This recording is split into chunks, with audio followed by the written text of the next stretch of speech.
Please have a seat. Please have a seat. I said to Andy, he did an excellent job. You know, public speaking is very difficult, but you hope that at the end of your presentation that you not only share something that people may not know and in that way teach them, but that you help them to feel something. And your words caused all of us to feel something about our mutual commitment. So thank you for that. Outstanding. Good afternoon, everyone. Good afternoon. It's good to be with everyone. And I want to just thank all of you for being here and for all that you have done.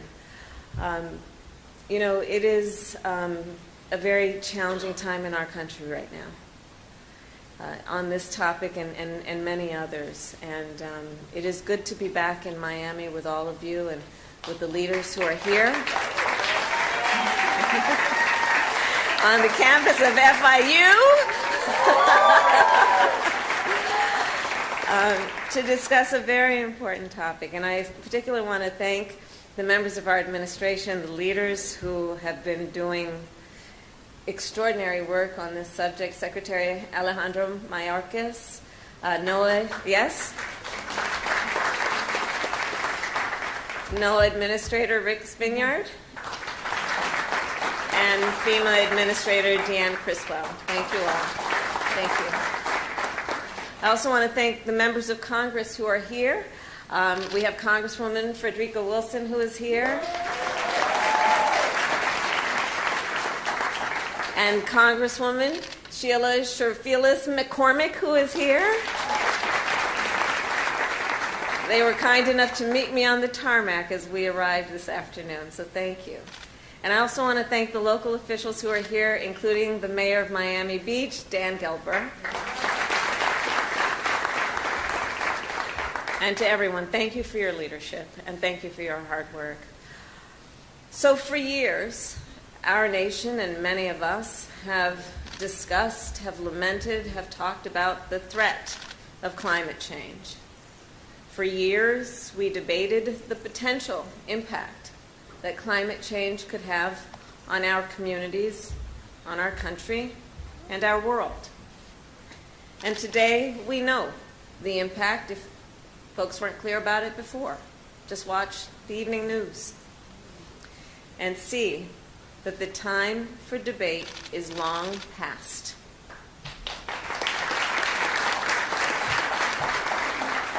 Climate change has become a climate crisis, and a threat has now become a reality.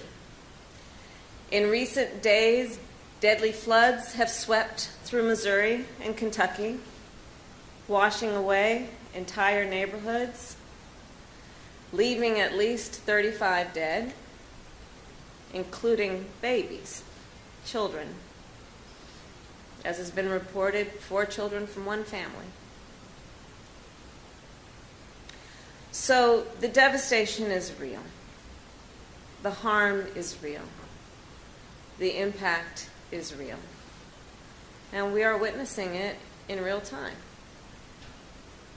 In the West, an historic mega drought has made access to clean water increasingly uncertain. In my home state of California, wildfires burned more than 2.5 million acres last year alone. Andy and I were talking about it. My brother-in-law's a firefighter, and I thank you for giving praise to all of those who have dedicated their lives to that work. Devastating. It has been devastating what we are witnessing to so many families and so many communities. And over the past few days in California, the McKinney fire has left 2 dead and forced thousands in California to evacuate their homes. And here in Florida, every year, more and more powerful hurricanes and tropical storms make landfall on the coast. In addition, across our nation, heat waves have forced tens of millions of people to endure record-setting temperatures. Last year, our nation experienced a total of 20 climate-driven extreme weather events, which each caused more than $1 billion in damage, each one. And more importantly, resulted in the death of about 700 people. Earlier today at the National Hurricane Center, I received a briefing on extreme weather fueled by climate change. And the takeaway is clear. As the climate crisis gets worse, extreme weather will pose a rapidly growing danger to a rapidly growing number of communities. So to protect the people of our nation, let us understand that we can match that desire with action and that we must act now.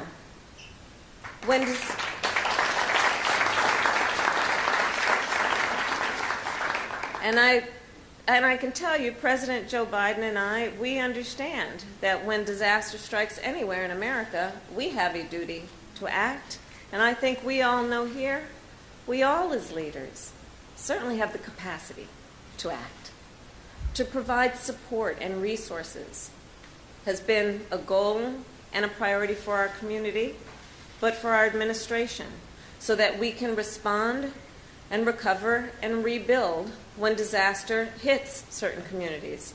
The President and I also have a duty to act not only after disaster strikes, but before disaster strikes, and that is why we are here today.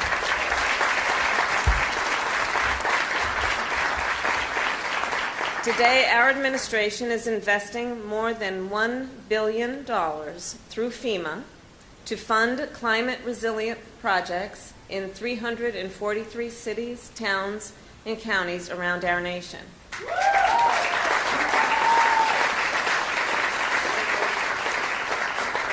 And here's how it works. So local governments apply for these grants.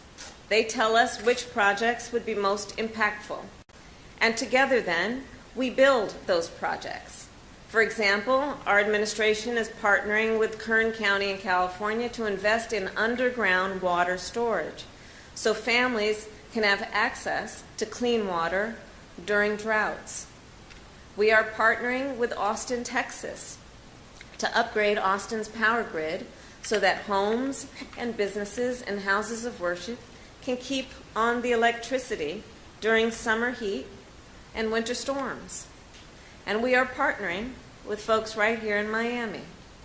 Together, we will invest $50 million to protect low-lying neighborhoods from sea level rise and storm surge.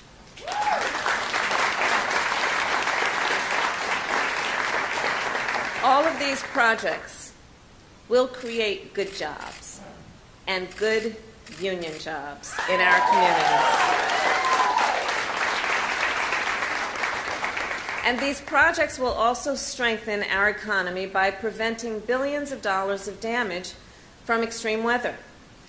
This $1 billion investment is double what our administration did last year. And as President Biden recently announced, next year we will be doubling that investment once again to more than $2 billion.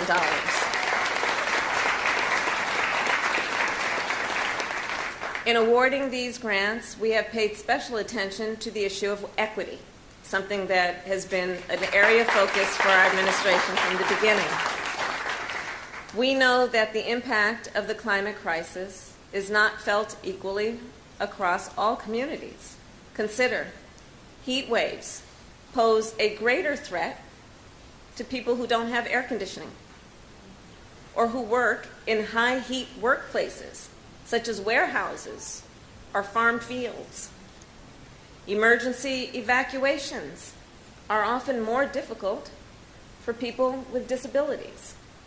For example, people who use wheelchairs or people who are visually impaired.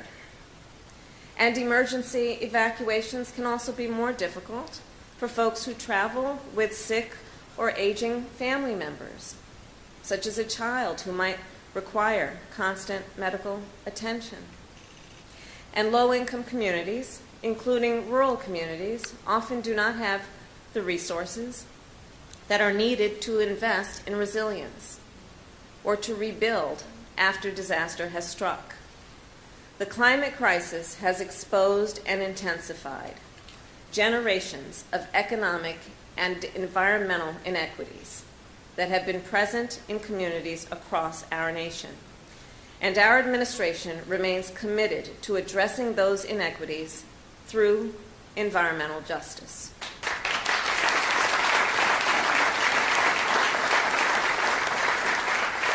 In awarding these grants, we have prioritized projects that will protect the communities that are disproportionately impacted by the climate crisis. And these investments are one part of a larger fight. The most effective way to protect our nation is not only to address the effects of climate disasters, but to address the cause of the climate crisis itself. And that is why last year we set an ambitious goal. Our nation will cut our greenhouse gas emissions in half by no later than 2030. And by no later than 2050, we will reach net zero emissions.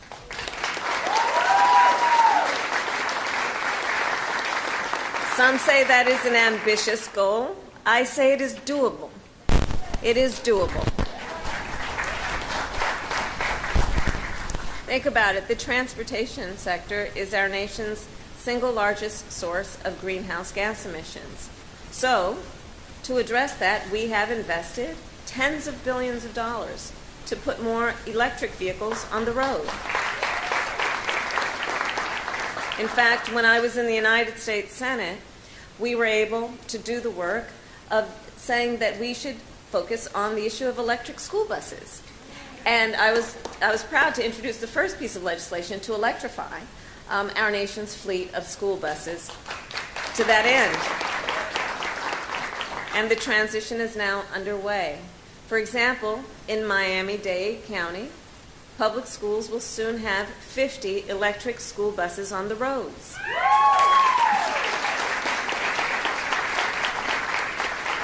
And that is not all. Our administration has also invested $65 billion into the electric grid and transmission infrastructure for our nation. So, to build thousands of miles of new resilient transmission lines. And in that way, we can move clean energy from where it is created to where it is needed. It is literally about the transportation of energy. So think from a wind farm in Iowa to a suburb in Chicago, or from a solar farm in Nevada to a family farm in Missouri.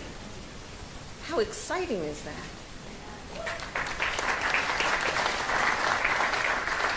And it will make our nation more energy independent.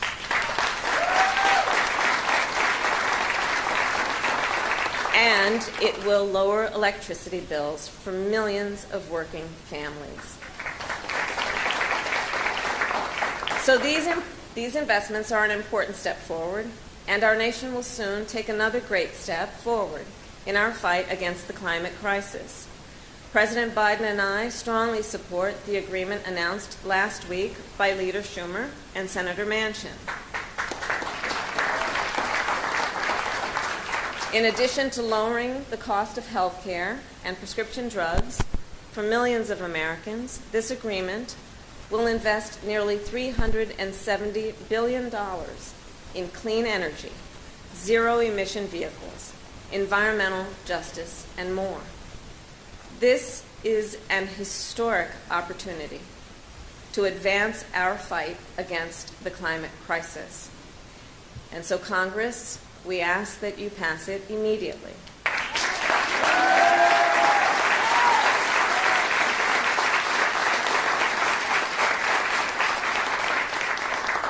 So, all of this to say, the climate crisis is here.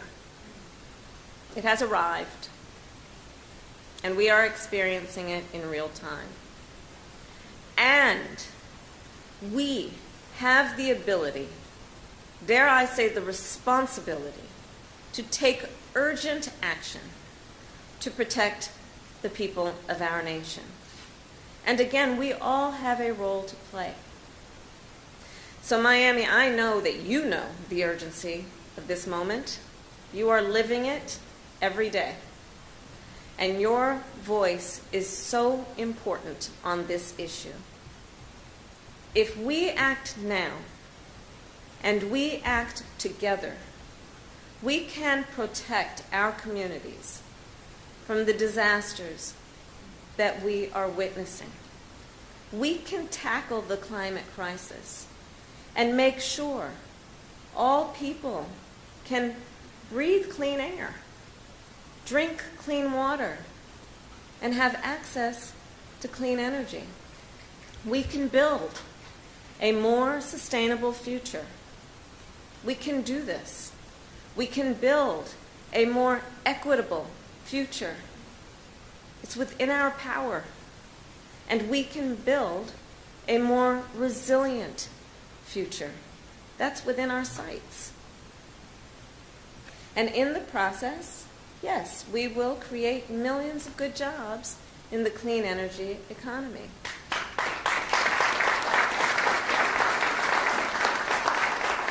So, to the leaders here, I say, Miami, together we are building that future, and we will not tire in spite of all that we are witnessing that shows us such tragedy.